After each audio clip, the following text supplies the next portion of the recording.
dan di depan kami ada dua narasumber yaitu dari AK4B. Sebelum kami memulai wawancara, kabarnya bisakah abang-abang memperkenalkan diri sebelum kita mulai wawancara? Bisa. Perkenalkan, saya Bagas Satrio dari AK4B. Saya Samuel Sebarani dari 4B juga. Baik Bang, kita akan memulai wawancara kita. Untuk pertanyaan pertama Bang Bagas, bagaimana pendapat Abang tentang pengelolaan pajak di Indonesia? Pengelolaan pajak di Indonesia itu berpengaruh besar, terutama dalam membiayai pembangunan dan layanan publik. Dari kami itu, menurut Abang, apa pengaruh pajak bagi Indonesia? Pajak memiliki pengaruh besar bagi Indonesia, terutama dalam membiayai pembangunan dan layanan publik seperti infrastruktur, pendidikan, dan kesehatan. Pajak juga berperan dalam stabilitas ekonomi, pemerataan kesejahteraan, serta mendukung kebijakan fiskal pemerintah. Tanpa pajak yang optimal, negara akan kesulitan menjalankan program pembangunan dan pelayanan masyarakat secara efektif. Untuk pertanyaan kedua, mengapa banyak tarif pajak yang sesuai, berapa tarif pajak yang sesuai untuk masyarakat Indonesia? Untuk tarif pajak yang ideal untuk masyarakat Indonesia harusnya seimbang antara kebutuhan penerimaan negara dan kemampuan ekonomi masyarakatnya. Untuk PPN mungkin sekitaran 10-11% masih cukup wajar agar tidak terlalu membebani daya beli. Jika dinaikkan ke 12% atau lebih, perlu adanya kebijakan kompensasi seperti subsidi dan bagi untuk kelompok rentan. Baik Bang, untuk Bang Samuel, pertanyaan dari kami itu mengapa pajak penting bagi suatu negara? Tadi seperti yang dijawab oleh Bagas, pajak itu penting untuk pembangunan infrastruktur di negara dan membiayai yang lain di negara ini. Dan bagaimana Bang kira-kira untuk membuat solusi orang-orang yang memang tidak bayar pajak? Salah satu solusinya kayaknya untuk membayar pajak perlu dibuat sanksi supaya tidak ada istilah telat bayar pajak. Sanksi yang tegas lah seperti Ya, itu. sanksi yang tegas. Baik, mungkin inilah wawancara dari kami. Sekian, terima kasih.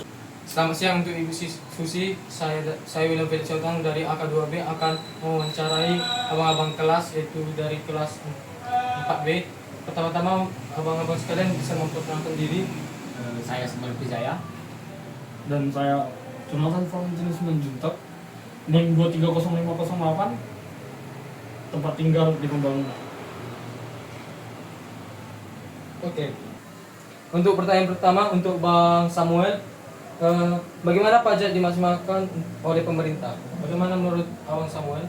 Menurut saya pajak dapat dimaksimalkan pemerintah itu tentu saja sebagai digunakan untuk dana membangun infrastruktur yang ada di negara kita ini supaya negara kita semakin maju.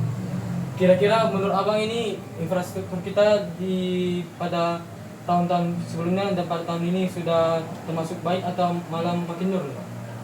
Ya menurut saya ya semakin berkembangnya zaman otomatis infrastruktur juga semakin baik ya. Contohnya itu pada pemerintahan Presiden Jokowi dibangunnya jalan tol.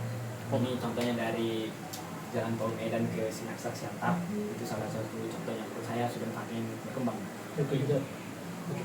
Untuk Bang Jonathan, bagaimana siapa saja yang wajib membayar pajak? Menurut saya yang harus membayar pajak itu orang pribadi yang memiliki penghasilan yang mencukupi, yang sesuai dengan ketentuan pajak, lalu badan-badan yang memiliki penghasilan sesuai dengan ketentuan pajak, dan juga beberapa transaksi atau jual beli yang sesuai juga dengan ketentuan pajak. Bagaimana kalau contohnya seseorang tersebut tidak mencukupi uangnya untuk membayar pajak, Bang? Kira-kira apa yang Pengangguran mungkin itu tidak mungkin dikenakan pajak, dia aja makannya susah. Dan untuk Bang Samuel, apakah pengelolaan pajak efektif di Indonesia? Ya seperti yang saya bilang tadi, perkembangannya sudah lumayan. Jadi menurut saya penggunaan pajak itu sudah lumayan efektif walaupun masih ada juga beberapa kekurangannya. Contohnya seperti tahun kemarin itu di kota kita ini, yaitu pembangunan lampu pocong yang menurut saya sebagai penggunaan anggaran yang sangat tidak berguna. Untuk Bang Jonathan, apa Abang merasakan selama Abang belajar mengenai pajak ini, Bang? Yang saya rasakan ya yang pertama yang menyenangkan, yang kedua saya jadi tahu bagaimana pemungutan pajak, dasar-dasar pemungutan pajak dan tarif-tarif pemungutan pajak. Dan untuk Bang Samuel yang terakhir, solusi apa yang cocok untuk masyarakat yang tidak bisa membayar pajak, Bang? Untuk solusi yang bisa dilakukan masyarakat, menurut saya ini kurang cocok karena masyarakat yang tidak mampu membayar pajak itu atau tidak memiliki penghasilan yang cukup itu tidak akan dikenakan pajak. Jadi masyarakat itu menurut saya tidak perlu membayar pajak karena ya penghasilannya tidak ada, jadi tidak usah bayar pajak.